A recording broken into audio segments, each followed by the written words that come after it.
justice, roots of me lost, wings set me free. Spirit of life, come to me, come to me.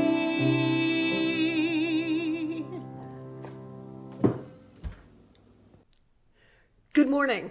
I'm Reverend Sue Browning. I am the minister who serves the congregations in Easton, Maryland, which is the Unitarian Universalists Fellowship at Easton, and I serve the congregation in Chestertown, Maryland, the Unitarian Universalists of the Chester River. Welcome. We are now having our second virtual service, and we are together figuring out how to adapt, how to come together in new and different ways to stay connected. I have got to express my total gratitude for our recently formed tech team, including my husband and many others in both congregations. Who would have known last week when we got this started, not only do you have to record the service, not only do you have to figure out the lighting and all those things and work through the sound, but it's really hard to upload files and send them all over cyberspace. So we're learning. We ask for everyone's patience and feedback, and it is good to be together this morning.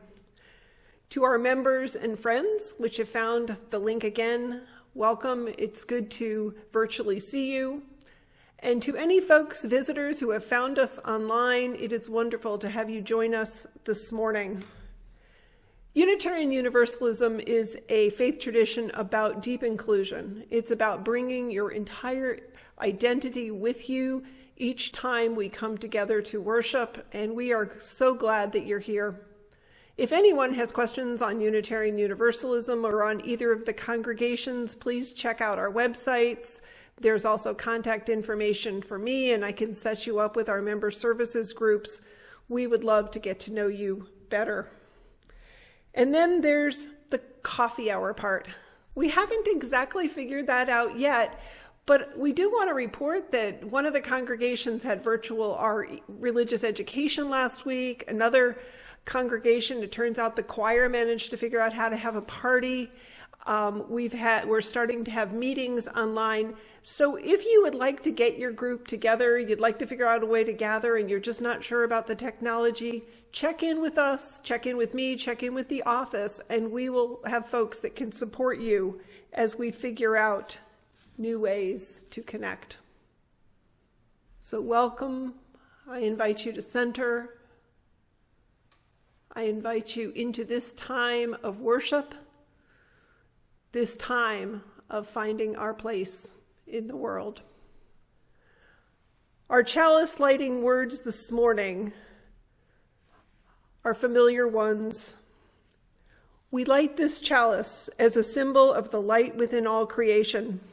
We light this chalice for truth. May the search for truth be with us always. We light this chalice for love. May the love for others be strong in our hearts.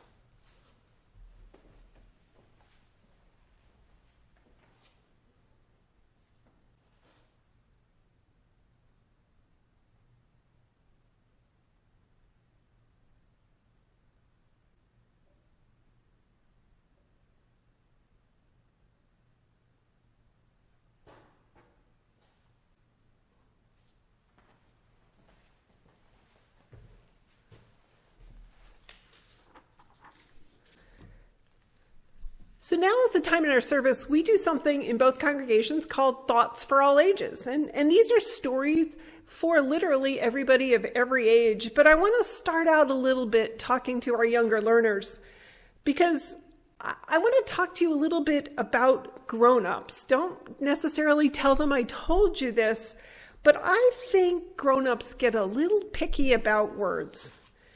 And getting the right word, the exact word, sometimes matters a lot. I know some grammar teachers, they want to make sure that when you say, I want a drink of water, you've decided to say whether, may I have a drink of water? Or can I have a drink of water? Different words, and they mean sort of the same thing, and people get all mixed up because these words are pretty related. So today we're going to talk about two things. We're going to talk about things that we want and things that we need. And I was talking to one of our members in the congregation who's a grandmother, and she says that her 7-year-old grandson is really specific on the term want and need. She said that one day she said to him, "I need to go do my puzzle." And he told her, "You don't need to go do your puzzle. You want to go do your puzzle." And he's probably right. If we need something, it's something we require. It's something that's really important. And when we want something, it's often something we hope for, something that would just make our lives feel nicer. It would be something that's fun. And I think wanting to do a puzzle is a want thing, not a need thing. So I'm going to do a little lesson. We're going to figure out a couple things that are wants versus needs. So I'm going to ask you, we do this sometimes in Sunday school, particularly with some of our older kids. On this side of the room, I want you to think about needs. And on this side, I want you to think about wants. So I'm going to name a couple things that if you were walking in a great big line all the way across the room, I'm pretty sure everybody here would decide that food and water and the house we live in, those would be things we really, really need. They're required for us to have a good life.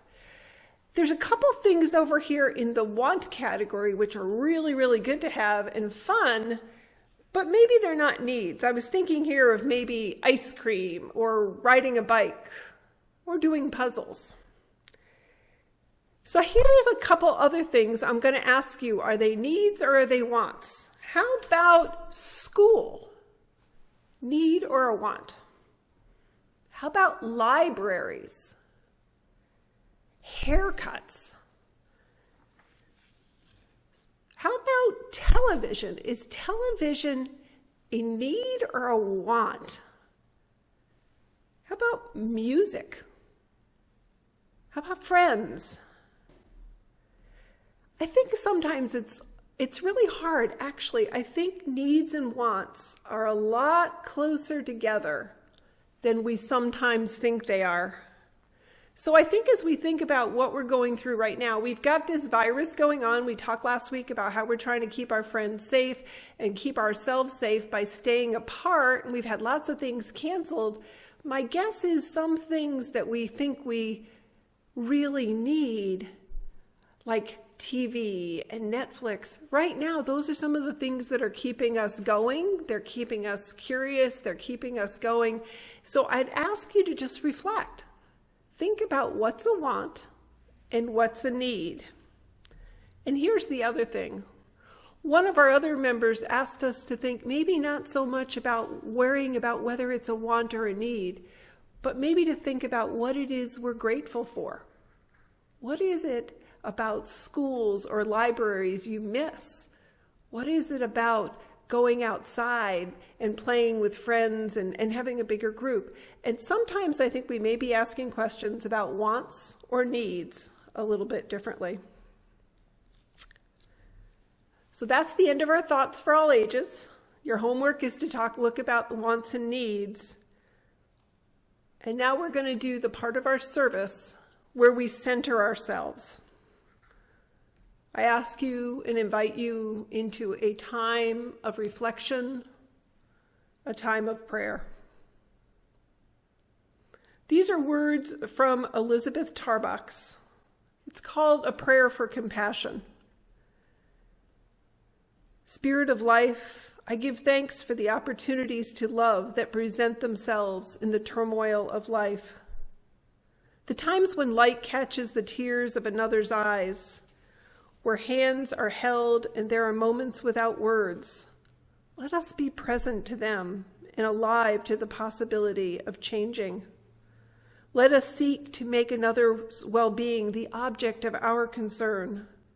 Let us seek to be present to another's pain, to bathe another's wounds, to hear another's sadness and celebrate another's success. Let us make time to hear the other's stories and to change our own.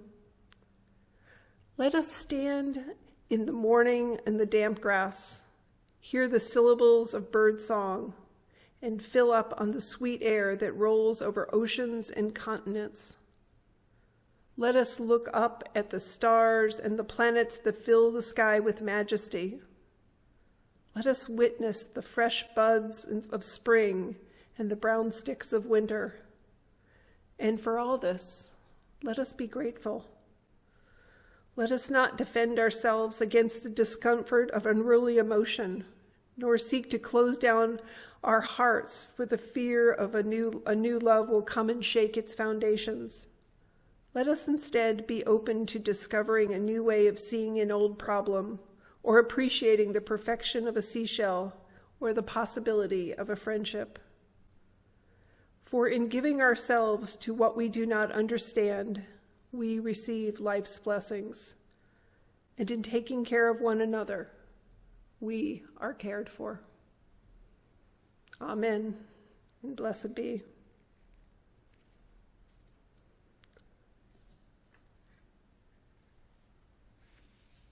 We reflect on words in times like this. We try to find our grounding, and we also look to our common rituals.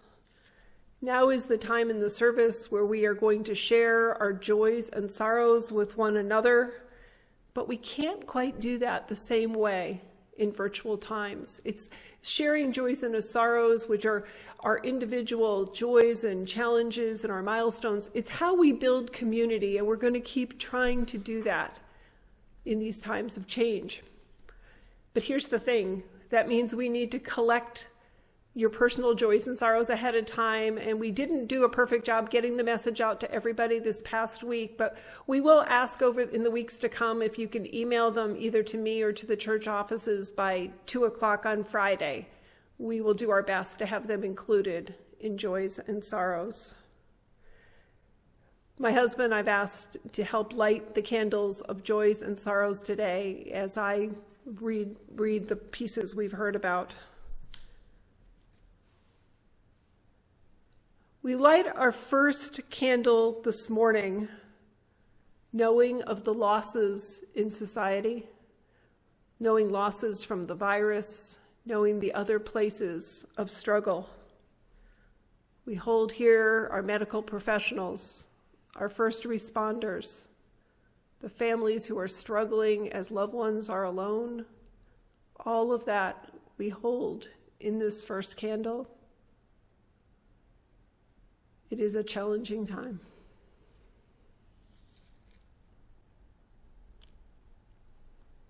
We light our second candle in memory of Alice Lindsay, who died last Saturday. She was a long-term member of the Chestertown congregation. She was a member of writers' groups, and I'm hearing so many different stories about her. And we extend our love to her husband, Bill, their son Tom, as they walk through this time of loss. We light another candle, also in loss, for a member who had been away for a while from Chestertown. Her name was Ann Morrison, and she also died within the last few weeks. And as we've heard more of her passing, and we've heard from her friends and loved ones who have been with her toward the end, those stories are coming alive, and we hold that loss in love and in care. We light another candle.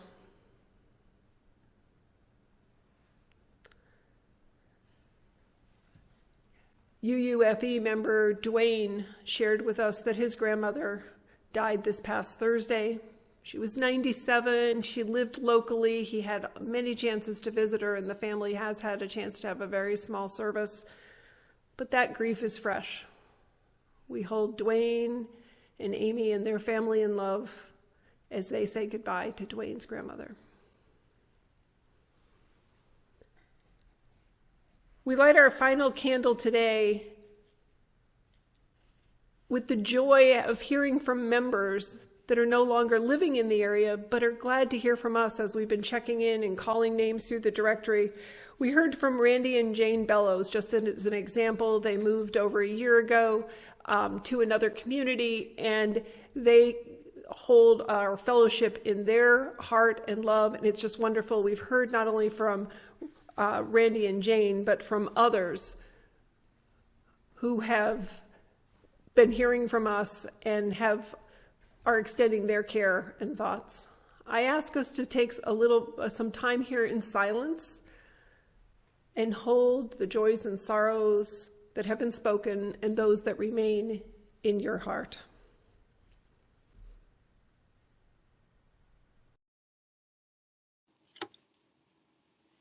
As we learn about doing pre-recorded services, one of the things we've learned is that at times joys and sorrows are going to come in after we finished our recording. So I offer these 2 additional joys and sorrows that came in today. The first is from Nancy, and she shares that her mother-in-law, Mildred, I think quite a few people here know Mildred. Mildred's almost 105, and Mildred is not doing as well as she had been doing. We hold Mildred, we hold her extended family throughout the country, and Nancy in our prayers and in our care. We also heard from Carol. Carol's been a member of the Chestertown congregation, is now a member of the Easton congregation, and Carol shares this. 50 years ago today, I came to America. I only intended to visit, but met a man and stayed. Although I was homesick for 40 years until my mother died, I'm not unhappy here. So it's with very mixed feelings that I acknowledge this anniversary. Carol, we are so glad you came and so glad you stayed. We hold you in our love and care. For all the joys and sorrows that have been shared today, for those that are in your hearts, we are grateful. Amen.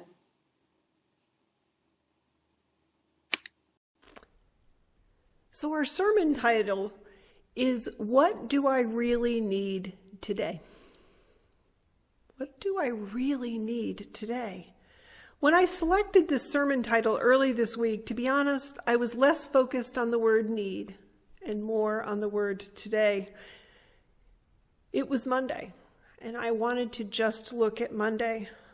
What would be good for my family, for me, for my dog, for my house, and for my congregations on Monday?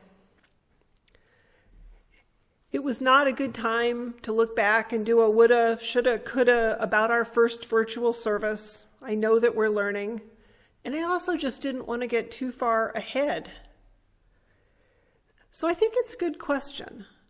What do I need today? It's a reminder to pace ourselves. After Monday, I could figure out the basics of Tuesday.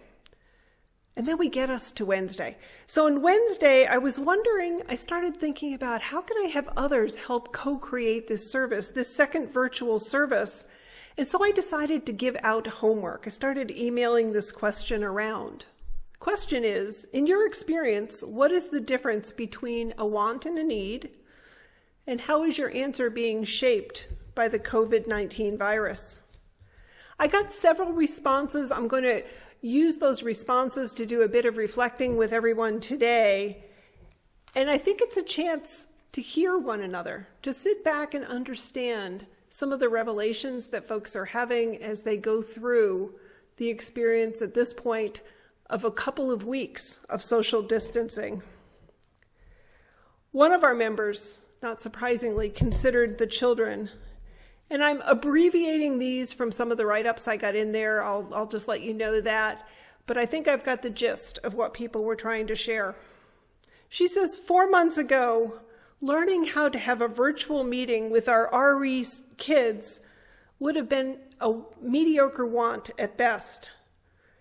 2 weeks ago, it became a need. Children with routines and norms had suddenly been turned upside down. Children need routines and norms. Children need structure and predictability. What I hear in this reflection from this member is how time, the dimension of time, factors into our needs and wants. When I think about that, my own needs or your needs over an hour or a day may be pretty minimal. Pretty much we may only need a couple of different things. Everything else is a want. But as we proceed over days or months or a year, what I need starts to include more, or at least that sense of time shifts. Haircuts, dentist appointments, car maintenance, Are they wants? Are they needs? Something to reflect about how time affects that dichotomy. Another member shared this. I'm not especially comfortable with touching or being touched, but there are times I need a hug. Unfortunately, this past week, and for the next who knows how many weeks, when we need hugs most, hugs are inherently unsafe. It's not a want. I manage quite well with not getting what I want. It's a need. I've thought about all of our gaps in socialization, from shared needs to touch. What is it about our wants that gives depth and meaning to life? And I think when we think about these things that are needs that are so important to be in connection with family, to be able to hug somebody, to be able to reassure someone, we're going to start realizing, it's not just a blizzard kind of disruption that we're going through. Where are we going to do with the sadness that comes from these things that we are missing, these places of need? So we did get two different reflections that came in on the Rolling Stone song, "You Can't Always Get What You Want." And the refrain, "If you try sometimes, you just might find you get what you need."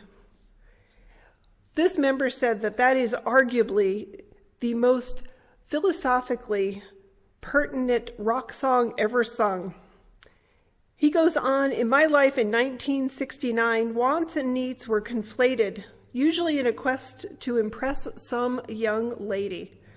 It wasn't until becoming a father in my late 30s that I learned that my wants play a distant second fiddle to the needs of my family. In the COVID-19 crisis, our needs are starkly apparent: food, a home to hunker down, and medicine. But some of our wants, if not needs, go unmet.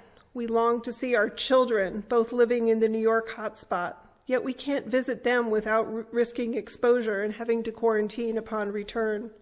In that way, wants and needs are again conflated.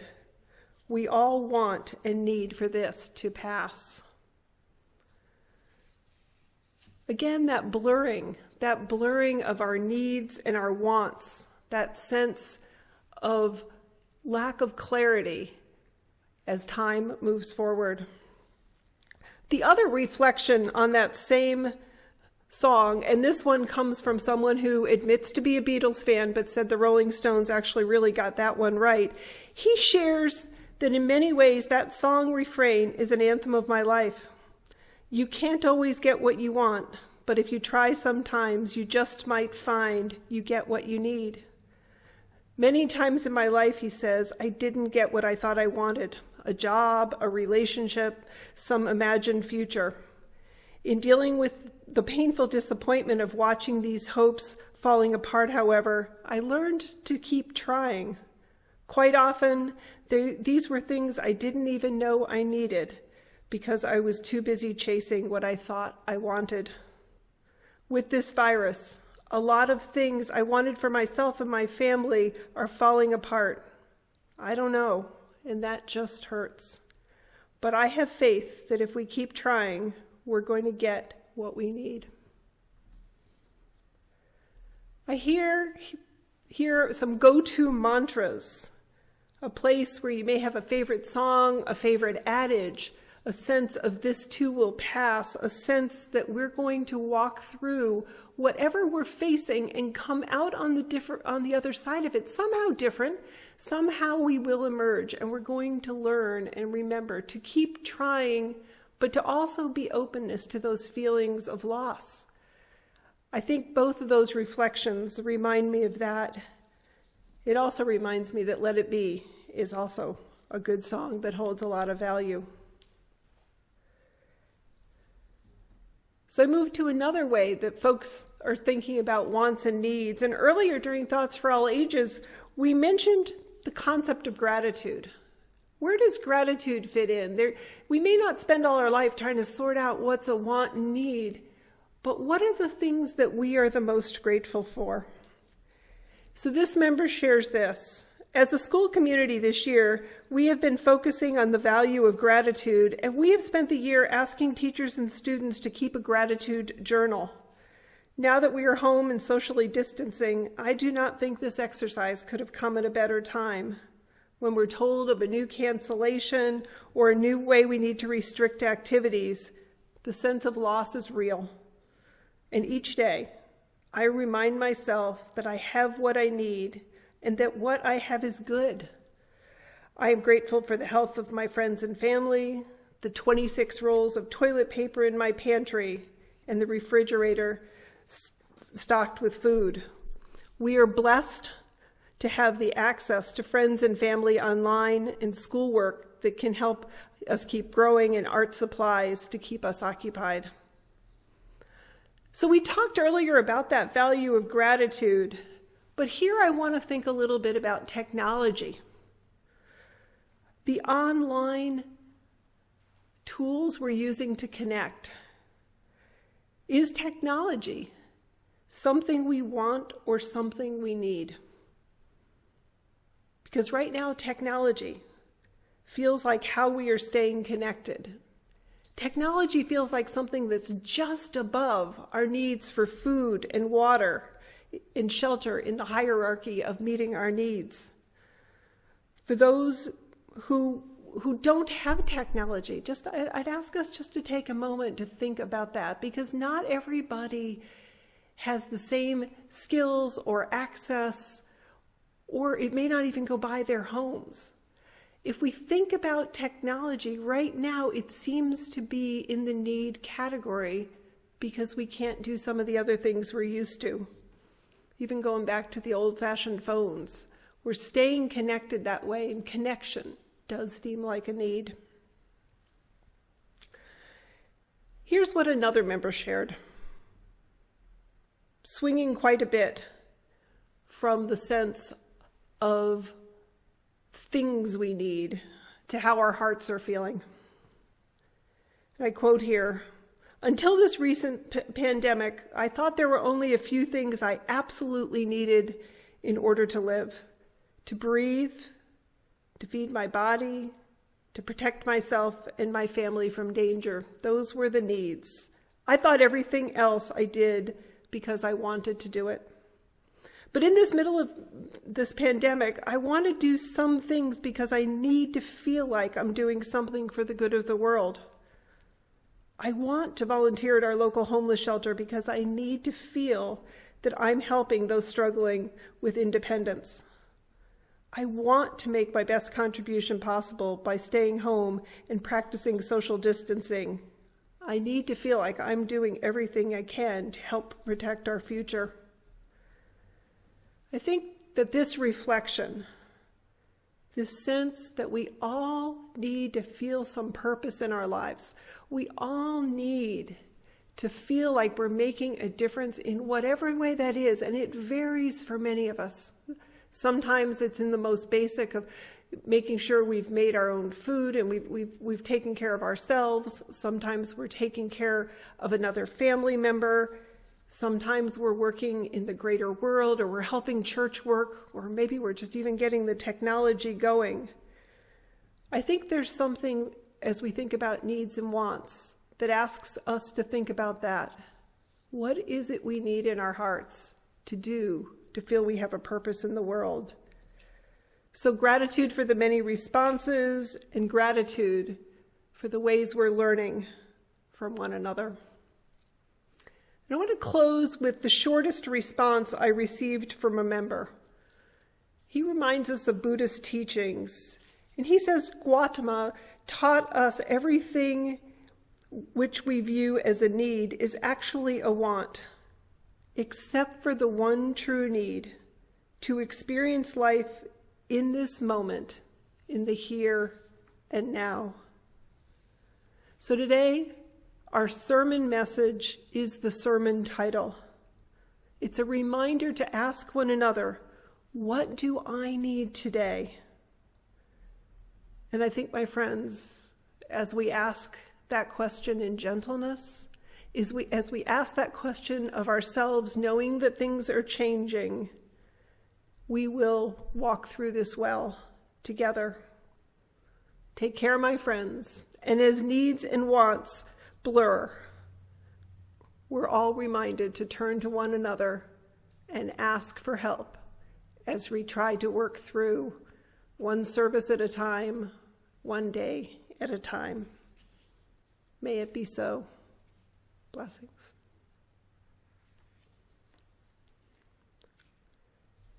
In a moment, I'm going to close the service. Over time, we'll have time for announcements, but just please keep your eyes out on the respective newsletters and blurbs. Our communications folks, Jane and Jan and Bojena and Annie, all the folks that are trying to get you information, we know a lot of emails are going out. We just ask that you keep reading them. It's our best way to stay in connection right now. And if you prefer phone calls or written sermons, just let us know. Please keep asking how we can stay connected during this time that we just didn't expect. So I close our service today with words from Reverend Sarah Campbell. We receive fragments of holiness, glimpses of eternity, brief moments of insight. Let us gather them up for the precious gifts that they are, and renewed by their grace, move boldly into the unknown. Go in peace, go in love, go knowing love surrounds you wherever you may go. We'll extinguish our chalice, we'll offer our sung benediction, and we look forward to seeing you next week. Take care of yourselves. Be safe. Oops. The words for extinguishing our chalice. We extinguish this flame, but not the light of truth, the warmth of community, or the fire of commitment. These we carry in our hearts until we meet again.